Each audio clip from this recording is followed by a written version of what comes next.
Good morning, sisters. This video is dedicated to all those sisters who are mentally and physically tortured but outside the country of India and they come back to India, then file a complaint under Protection of Women from Domestic Violence Act 2005. Yes, this act is quite valid even if they are tortured outside India. So, coming to my topic,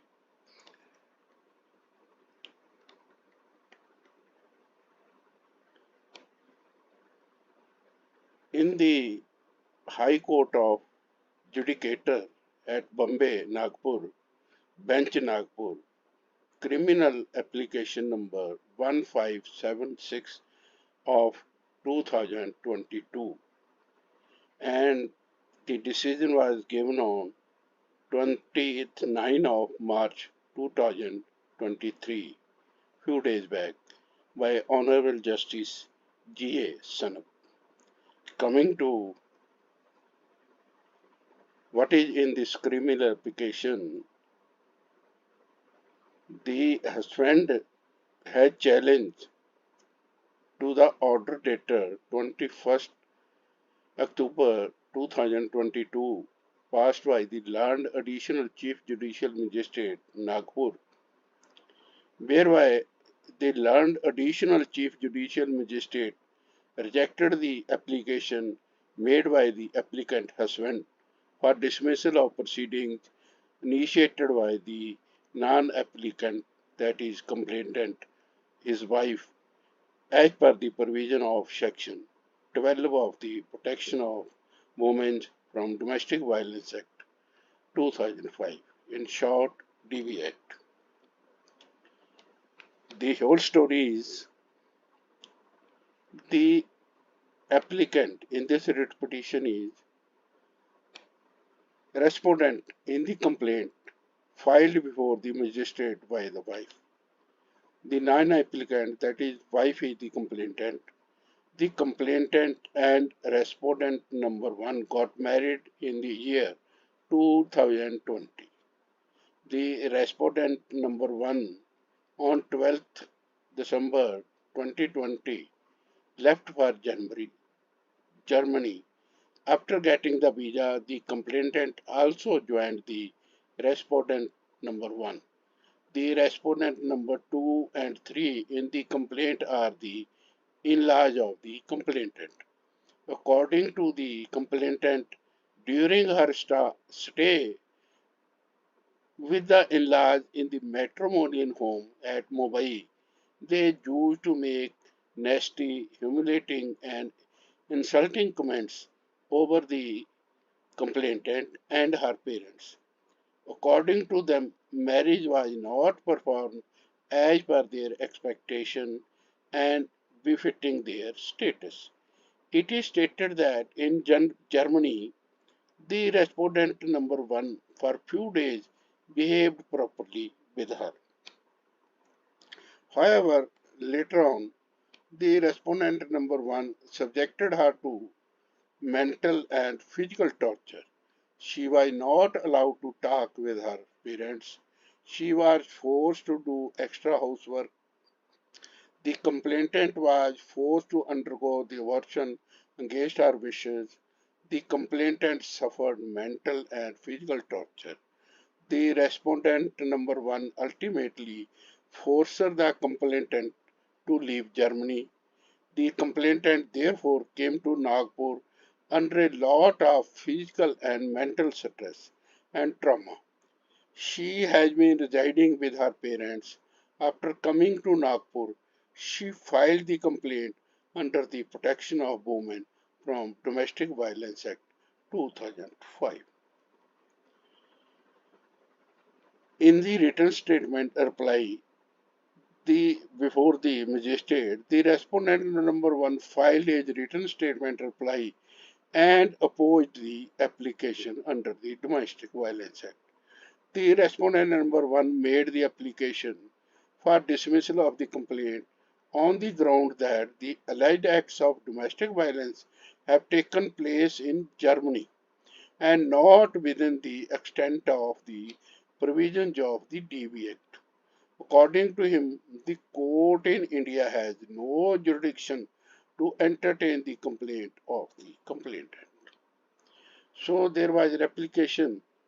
The complainant filed their reply and opposed this application. According to her, the mental stress and trauma carried by her from Germany continued in India. She has suffered mental pain and agony. According to her, as per the provision of Section 27 of the DB Act, the Court of Magistrate at Nagpur is having the jurisdiction. Then the learned additional Chief Judicial Magistrate rejected the application made by the husband, that is, respondent number 1, holding that the issue raised by the respondent number 1 has been fully addressed by the Honorable Apex Court in the case of Rupali Devi versus State of Uttar Pradesh, reported in All India Reporters.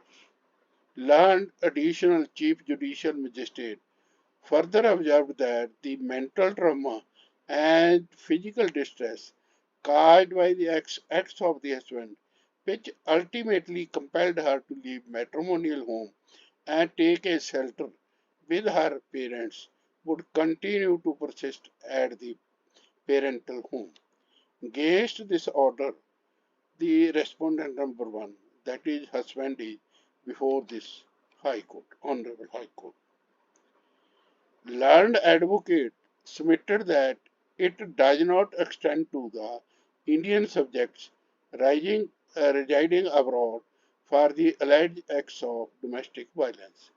Learned advocate further submitted that in terms of the subsection 2 of the section 27, the order made under the DV Act shall be enforceable throughout India. Therefore, submitted that the order which cannot be executed beyond India, even if it passed, would be meaningless. That the decision in the case of Rupali Devi versus State of Uttar Pradesh is not applicable at all to the facts of this case, and such the reliance placed on this decision by the learned additional chief judicial magistrate was totally misplaced. Learned advocate for the complainant submitted that the decision in the case of Rupali Devi versus State of Uttar Pradesh is applicable to the facts of the case, and therefore learned magistrate was right in relying upon the same.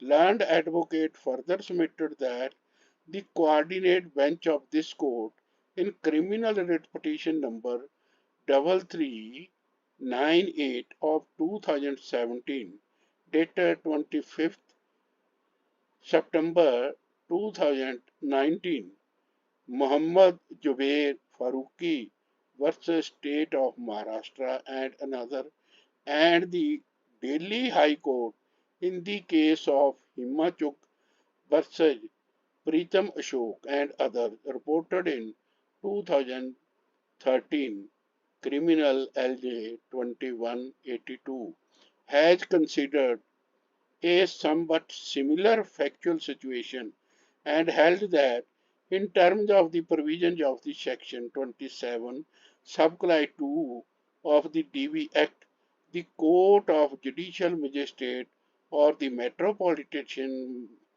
magistrate within the local limits of which the person aggrieved permanently or temporarily resides or carries on business or is employed, or the respondent resides or carries on business or is employed, or the place where the cause of action has arisen shall be competent to entertain the application.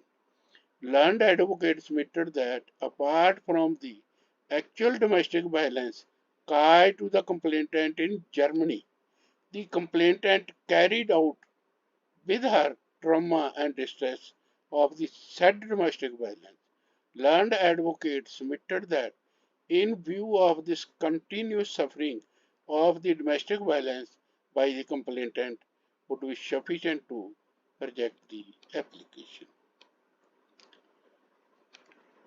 So the court said that it is true that as per section 1 of the DV Act, the DV Act extends to whole of India except the state of Jammu and Kashmir. It does not extend beyond the limits of India. The question therefore is whether the domestic violence caused to the aggrieved person on the foreign soil can be taken cognizance of by the Court of Magistrate in India at any of the places provided in Clause A to C of Section 27.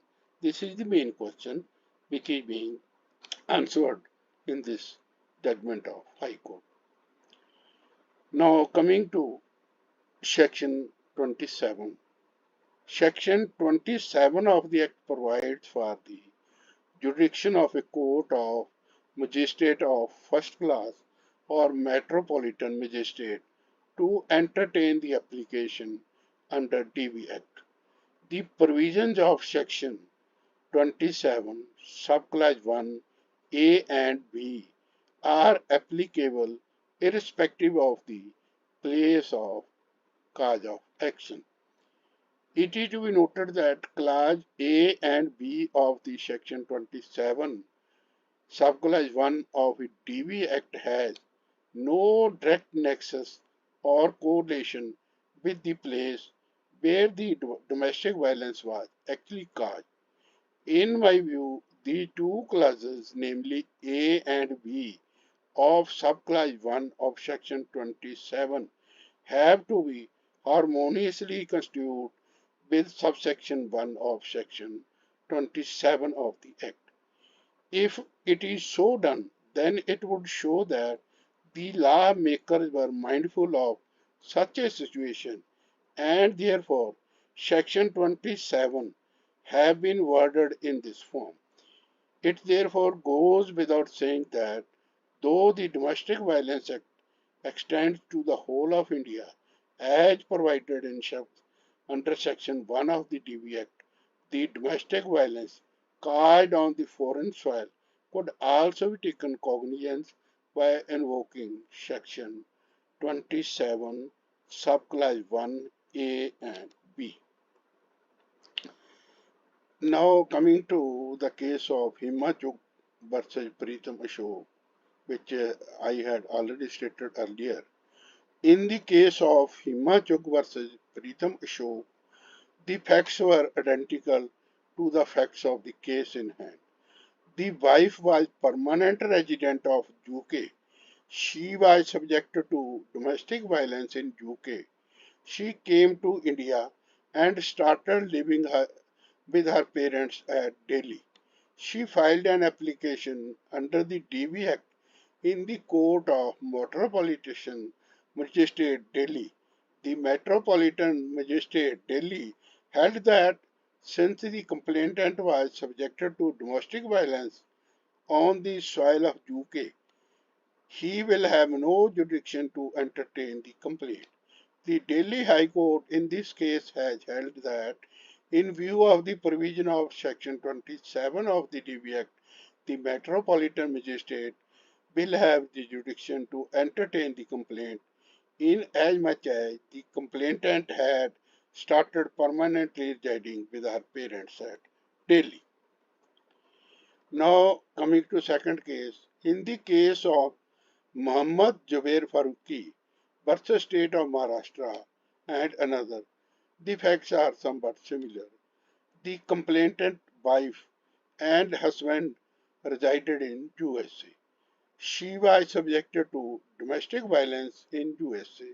She came to India and started residing at Meerut. She shifted to Mumbai. In Mumbai, she filed complaint under section 12 of the DV Act. The jurisdiction of the Metropolitan Magistrate Court Act Mumbai was challenged before the High Court in a petition arising out of maintenance order.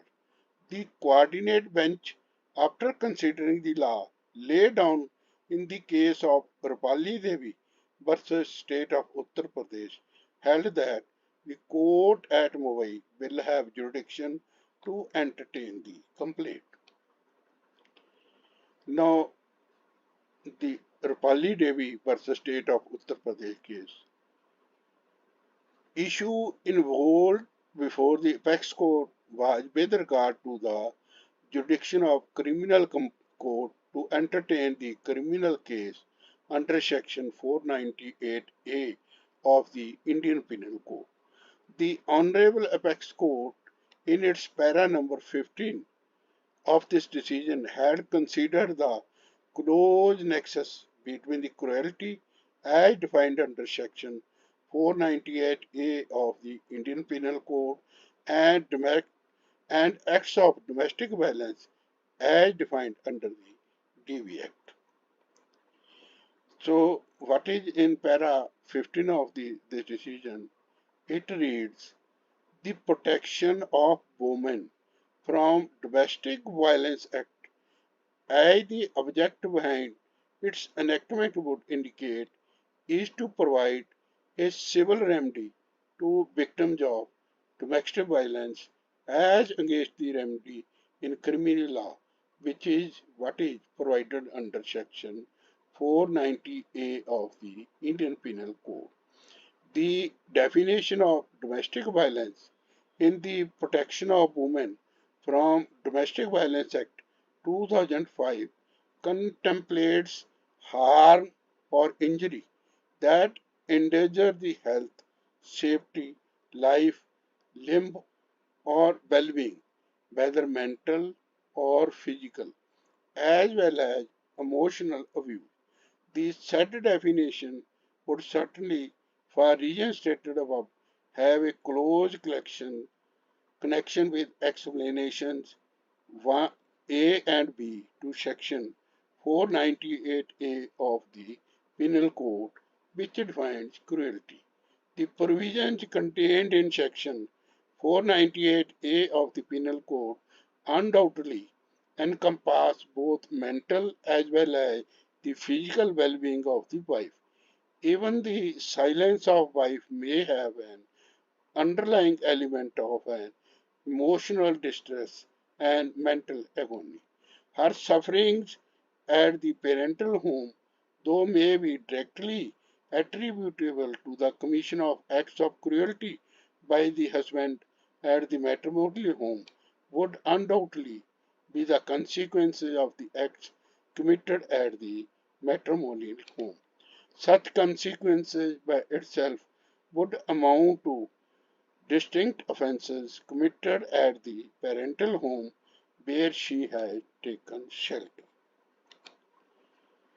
So, the adverse effects on the mental health in the parental home, though and on account of the acts committed in the matrimonial home, would, in our considered view, amount to commission of cruelty within the meaning of section 498A of the parental home. The consequences of cruelty committed at the matrimonial home results in repeated offences being committed at the parental home. This is the kind of offences contemplated under section 179 Criminal Procedure Code, which would squarely be applicable to the present case as an answer to the question raised. The Honorable Apex Court has observed that sufferings of the wife at parental home, though may not be directly attributable to the commission of acts of the cruelty by the husband at matrimonial home, but the same would undoubtedly be the consequences of the acts committed at the matrimonial home. It is observed that such consequences by itself would amount to distinct offences committed at parental home where she had taken shelter. It is further observed that adverse effects on the mental health in the parental home, though on account of acts committed in the matrimonial home, would amount to commission of cruelty. In my view, by drawing the analogy from the observation, it has to be held that apart from the express provisions of Section 27, in my view, the consequence of trauma, suffering, and distress carried by the complainant to her parental home would be sufficient to reject the submission advanced by relying upon Section 1 of the TB Act. It is further pertinent to note that the reliance on subsection 2 of section 27 is totally misplaced in as much as the question of execution of order would arise depending upon the nature of the order. Therefore, relying on subsection 2 of section 27, the issue of jurisdiction cannot be answered in favor of the respondent number 1, that is husband. So, there is no substance in this application. The application of the husband is rejected. The metropolitan magistrate or judicial magistrate has rightly taken the decision to have a trial under Domestic Violence Act and to give relief to the concerned complainant wife. So the application of the husband stands rejected. So this is all about for my respected sisters to be bold and but not misuse the act. If you are really sufferer, then the laws are for you. Thank you for watching.